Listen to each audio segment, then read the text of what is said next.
February 8, 1944. The sky over Munster was clear, pale blue and bitterly cold. Contrails crisscrossed at 30,000 feet, white threads pulled tight across Germany. Below them, a formation of P-47 Thunderbolts escorted a stream of bombers home from their run.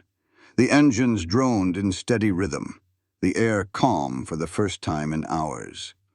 Lieutenant Colonel Thomas J. Lynch sat in the lead flight, hand on the throttle, eyes on the clouds below. He was 30 years old, already a legend. 20 confirmed kills, a survivor of more than 70 missions. His squadron trusted him completely. When Lynch was on the radio, men listened. When he broke formation, they followed. That morning, the group had turned west for home when he spotted movement on the ground.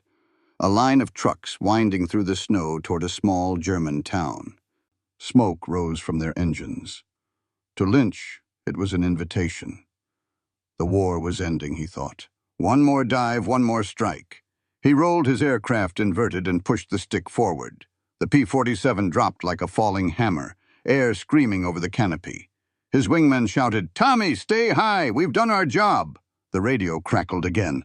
"Lead! Hold formation!" But he was already committed. The altimeter spun downward. 15,000, 10, 8. Lynch leveled out a few hundred feet above the ground and opened fire. Tracers raked through the convoy. One truck erupted in flame, another swerved off the road. Then the sky turned black. Hidden flak guns opened up, bursts of fire climbing toward him in symmetrical patterns. Shrapnel tore through his left wing. The cockpit filled with smoke. His wingman saw the Thunderbolt roll once, then climb steeply, as if clawing for altitude. The nose pitched up, then the aircraft vanished in a blossom of orange and gray. Silence on the radio. The formation regrouped, circling once, twice, scanning the smoke column. No parachute, no signal, only the echo of static in the empty slot where Lynch's plane should have been. When they reached base, the men taxied in formation, -1. His cot remained untouched, flight gear neatly folded beside it. Someone hung his helmet on the bedpost and left it there. He had been called fearless, unstoppable, invincible. But the truth was simpler. He had been human, brave enough to break the pattern, and unlucky enough to prove why patterns exist.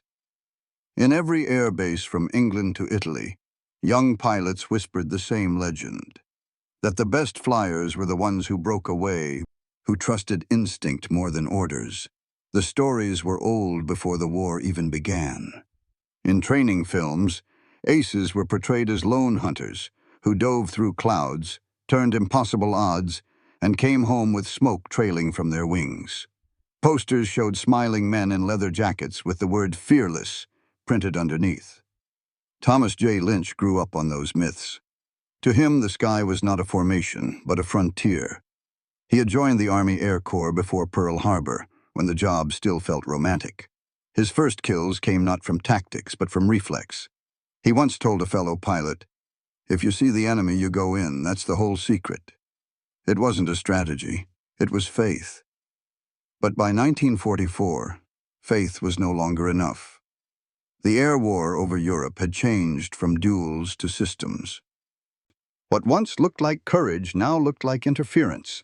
The Americans flew in massive formations, waves of bombers escorted by wings of fighters, each formation guided by radar and ground controllers across the channel. The enemy no longer appeared out of nowhere. They appeared on a grid. Still, the myth of the lone hero survived. Pilots compared themselves to knights of the sky, chasing glory one dive at a time. Lynch embodied that old creed. He hated escort duty, called it flying in circles. He wanted movement, contact, the clean certainty of a kill.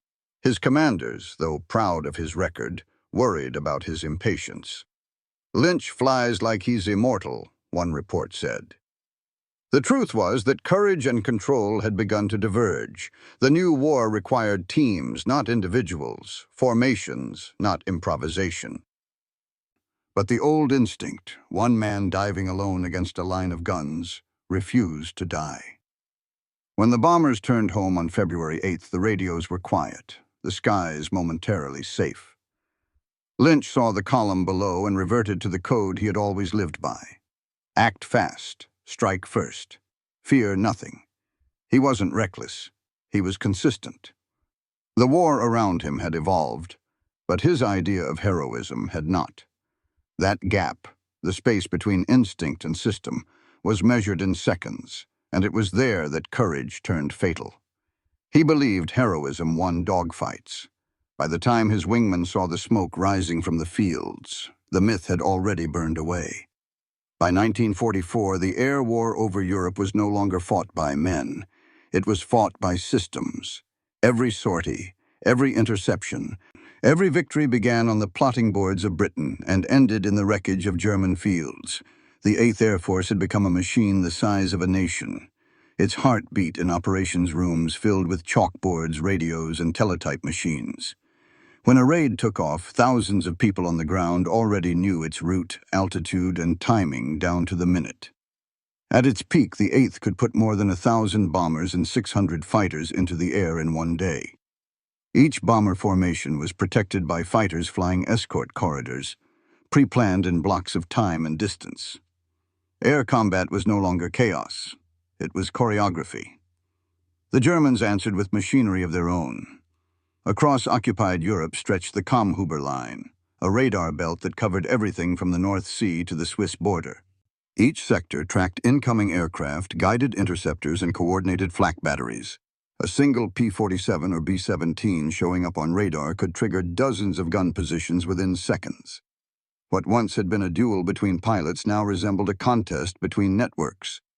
The battlefield had become invisible, defined by radio frequencies, radar sweeps, and oxygen altitudes. A man could be shot down by someone he never saw. Yet many pilots still clung to the romance of an earlier war. The dogfights of 1918. The image of the lone ace spinning through clouds in pursuit of glory. Lynch belonged to that breed. His P-47 Thunderbolt was powerful but slow to climb. It thrived at high altitude and formation, not alone at treetop level. But Lynch hated the routine of escort missions. He wanted movement, not patience. To him, the sky was still personal. His commanders were men of a different mindset. They thought in grids, ranges, and fuel consumption rates. They spoke of mutual coverage and altitude blocks, not courage. Their world was statistical. Lynch's was instinctive. In 1944, both worlds collided. The U.S. Army Air Forces had built an empire of precision. The radar network in England, the ground controllers in France, the coordination between weather reports and refueling schedules. Every man was a gear in something larger than himself. Inside that empire, there was no room for individual improvisation. A pilot who broke from formation did not just risk his own life. He risked the timing of hundreds of others. But men like Lynch, forged before the system existed, could not fully submit to its rhythm. The machinery of air superiority demanded obedience. He offered passion. It was a fatal mismatch, one that turned legends into liabilities. Numbers never flinch, and in the air war over Europe, they told a truth no legend could hide. By early 1944, the average life expectancy of a new fighter pilot was 17 missions. That figure, just 17, hung over every airfield in England like a cloud. For bomber crews, the number was even worse, 11. The sky that looked infinite from the ground had become a narrow corridor of mathematics where luck was measured in altitude and seconds. Lone wolves died fastest. Records from the 8th Air Force showed that pilots who broke formation were 3 times more likely to be shot down. The difference wasn't courage, it was geometry. Formations overlapped fields of vision, creating a web of protection. One plane covered another's blind spots. One wingman guarded the tail of the next. Together, they made a structure the Germans could barely penetrate. Alone, a pilot was just a dot on a radar screen, an easy equation for a flak gunner to solve. Below 10,000 feet, the odds worsened sharply. German territory was laced with anti-aircraft guns. on rooftops, in railway yards, hidden among trees. There was one flak position for every 250 yards along major routes. A single burst could throw 500 steel fragments through the air, and each fragment could tear a wing apart. For every minute spent below that altitude, a pilot's chance of death rose by more than 20%. Altitude was safety. Procedure was life. But procedure felt lifeless to men raised on stories of glory. American doctrine had evolved to protect them. Tight, finger-4 formations that allowed fluid movement without isolation. Studies showed that those formations increased mutual survival by 38%. Every move had its place, angles, throttle settings, intervals. The system worked, but it demanded submission. It required men to trust in math over instinct. Lynch understood those numbers, but he never believed they applied to him. He was an ace, a survivor, a man whose reflexes had saved him dozens of times. His logbook was a list of personal victories. 1 Messerschmitt, 2 Focke-Wulfs, 3 trains destroyed. His instincts had always worked before. The problem was that instinct had an expiration date. By 1944, the Germans had learned too. Their flak crews practiced on lone attackers. Their radar screens tracked individual aircraft in under 30 seconds. Every time a pilot dove alone, the grid woke up. Dozens of guns turned and mathematics did the rest. The truth was merciless. Heroism had become a statistical liability. The longer you stayed in formation, the higher your odds of returning home. The moment you broke away, the numbers stopped working for you and started working against you. The morning of February 8, 1944, began quietly. The mission was routine. Escort bombers striking rail targets near Münster, then returned to England. The 353rd Fighter Group climbed through thin clouds, their P-47 Thunderbolts glinting silver in the sun. Engines droned in unison, the sound of organized power. Inside the cockpits, men checked fuel levels, watched gauges, and waited for contact. Nothing moved below but smoke from the frozen villages. Lieutenant Colonel Thomas Lynch led the group. His reputation filled the radio silence. He had 20 confirmed victories, a string of decorations, and the swagger that came with surviving every kind of danger. To his squadron, he was a mix of mentor and myth. When he spoke, younger pilots listened. When he dove, they trusted his judgment. The mission unfolded as planned. The bombers dropped their loads and turned home. No enemy fighters appeared. For once, the sky was theirs. Then, through a break in the clouds, Lynch spotted something moving on a road, a convoy of trucks heading west. They were German, maybe carrying ammunition. A small, tempting target. He called out, "I see movement down there, going in." His wingman answered sharply, "Negative, Tommy. Stay high. We're over flak country." There was a pause. Then Lynch's calm voice. "Just one pass." He rolled the P-47 into a dive. The nose pointed down, the horizon spinning past the canopy. Airspeed climbed past 400 miles an hour. His aircraft shuddered. Below, the convoy stretched like a line of ants. He opened fire. Tracers streaked downward. 2 trucks exploded, black smoke curling into the air. From the trees came the answer. Flak guns, dozens of them. The sky lit up with bursting shells. His wingman shouted into the radio, "Pull up! Pull up!" Lynch's Thunderbolt wove through the explosions, pieces of shrapnel punching through its wings. The left aileron snapped. Smoke poured from the cowling. He tried to climb, the heavy plane trembling as it fought gravity. At 2,000 feet, the aircraft stalled. Witnesses saw it roll once, twice, and then detonate mid-air. A ball of flame rose above the convoy, no parachute, no signal. The formation circled helplessly. They could see the smoke column rising through the haze. The lead radioed, "We've lost Tommy." The words felt unreal. The man who had seemed untouchable was gone in seconds. Back at Metfield Air Base, the squadron returned 1 aircraft short. The men landed in silence. Ground crews counted the planes, then stopped. Lynch's gear remained in his locker. gloves, goggles, a photograph of his wife folded inside his flight jacket. On his cot lay his helmet, perfectly polished, waiting for another mission that would never come. For days, the men replayed his final moments. How he'd broken formation, how sure he'd sounded. It didn't seem reckless at the time. It had felt heroic. But the war had changed, and it no longer had room for lone heroes. In the logbook, the entry was simple. February 8, 1944. Missing in action, presumed killed. Nothing about courage or instinct or legend. Just coordinates and loss. He died doing exactly what he believed in. The tragedy was that belief itself had become obsolete. In the weeks after Lynch's disappearance, his squadron flew in tighter formation than ever before. No one spoke of heroism. They spoke of survival. His death had been quick, clean, and statistically predictable.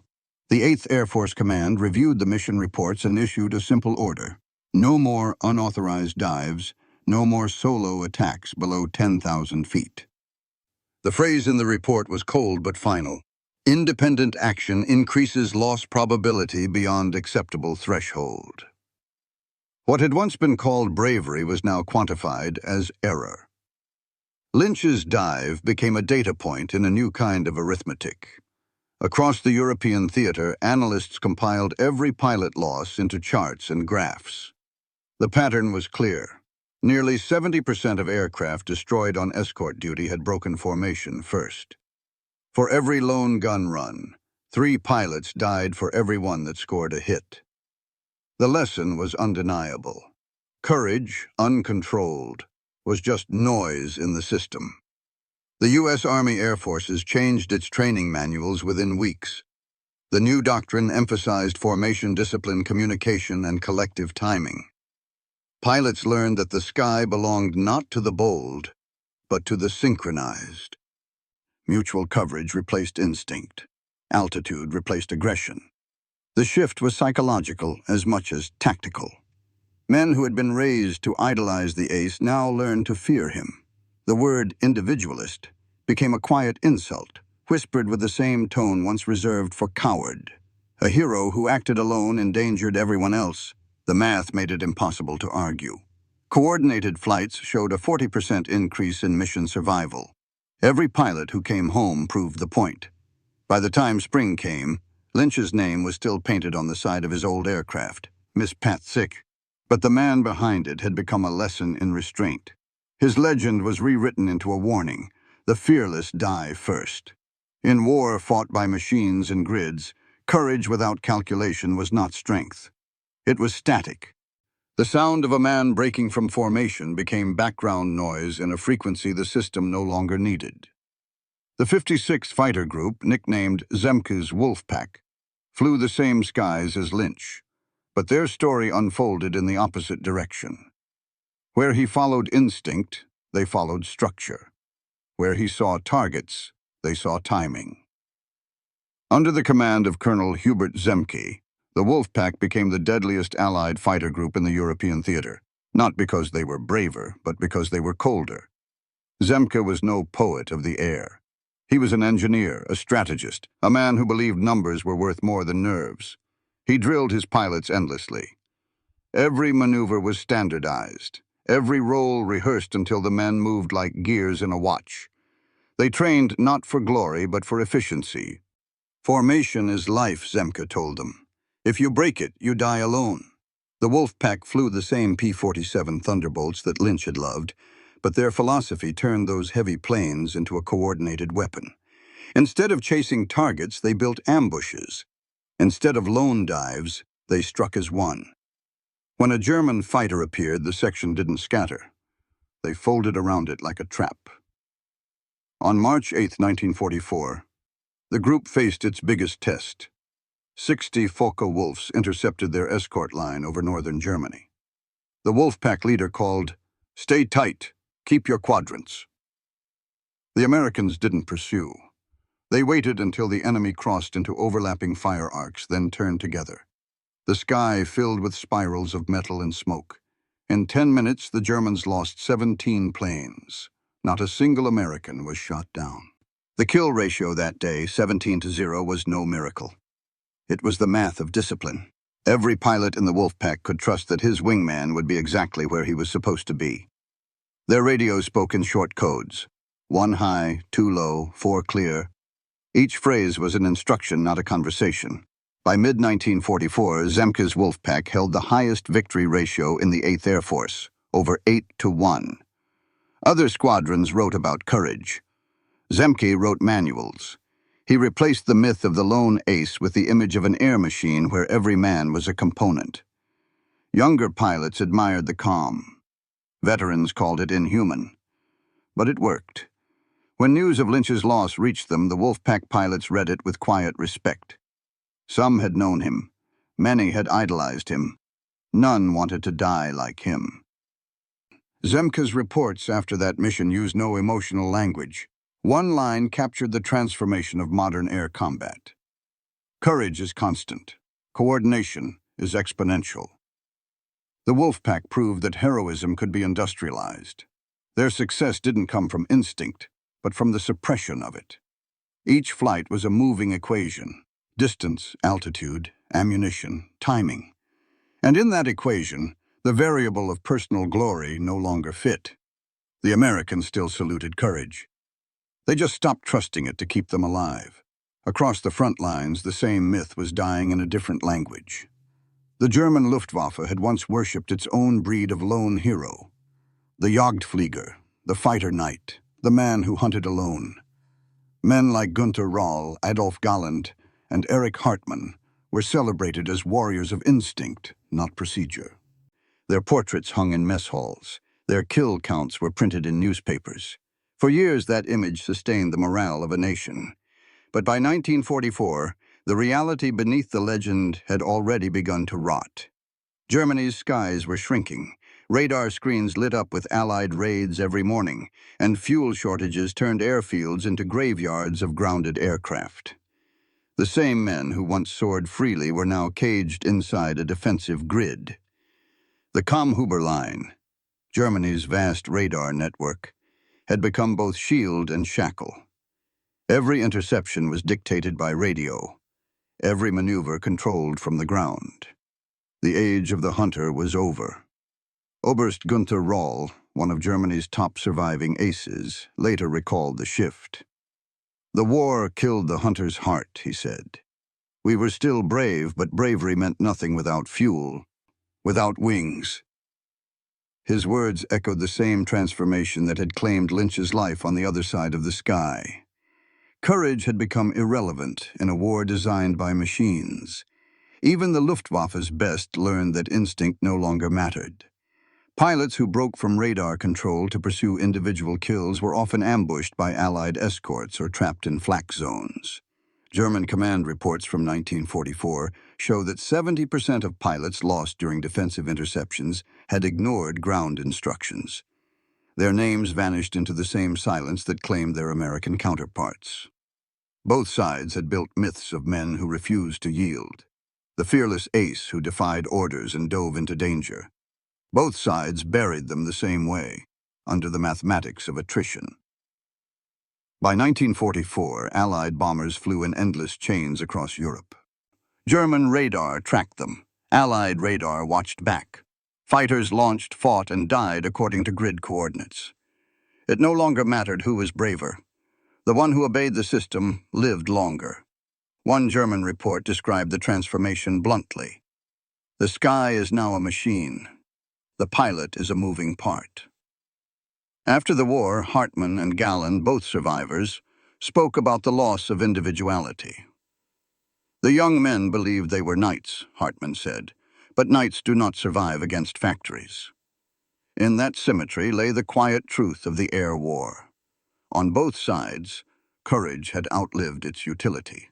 The Americans called it procedure. The Germans called it control. But the result was the same. The lone pilot, once the symbol of flight itself, had become an anachronism. The sky no longer belonged to the fearless. It belonged to the synchronized. By 1944, the romantic war of the sky had ended. The lone hero was gone, replaced by formations, frequencies, and fuel tables. The same skies that once rewarded instinct now punished it. The age of individual valor had collided with the precision of machines, and the machines had won. Thomas J. Lynch was not a fool nor a reckless man. He was a relic, a warrior from an earlier war fighting inside a new one that no longer had room for him. His courage had not failed, it had been outmoded. The sky he entered that morning was not a place of adventure, but an enormous equation already solved before he took off. He flew into a future that had already declared him unnecessary. The myth of the ace died with men like him. Technology had replaced eyesight. Radar replaced instinct. The fighter pilot no longer hunted. He executed coordinates. His weapon was no longer bravery, but discipline. The sound of engines in formation replaced the cry of individual combat. Lynch's empty slot in the returning formation became the symbol of that transformation. It wasn't just the absence of a man, it was the absence of a philosophy. The fearless pilot, the lone hunter, the sky duelist, all had vanished into smoke and circuitry. The war had evolved beyond their reach. In debriefings, commanders spoke of Lynch-type losses, the way engineers discuss machine failure. His name became shorthand for what could no longer exist. He had not died for nothing. His death marked the exact point where human courage met the logic of industrial war, and lost. It was not a tragedy of weakness, but of timing. The system had simply moved faster than the soul. Every war buries its old heroes under its new math. Lynch was one of them. The last of the knights of the air, gone in the instant when instinct met radar and courage became static. He didn't die because he was afraid. He died because he wasn't. After the war, the world remembered the machines but forgot the men. Radar towers rose where runways once stood. Jet engines replaced propellers. Combat reports spoke in terms of altitude, bearing, and interception time, not courage. The new sky belonged to data, not instinct. Thomas J. Lynch's name was carved into a memorial in Pennsylvania, one among thousands of pilots who vanished inside the arithmetic of victory. His legend faded quietly, absorbed by the system he never learned to obey. The story of his dive became a footnote in history, a lesson written in wreckage, that fearlessness without discipline is just another form of blindness. Every age of war ends the same way, with a man who refuses to adapt and dies proving the rule. Lynch was that man. He flew like the sky still belonged to individuals. It didn't.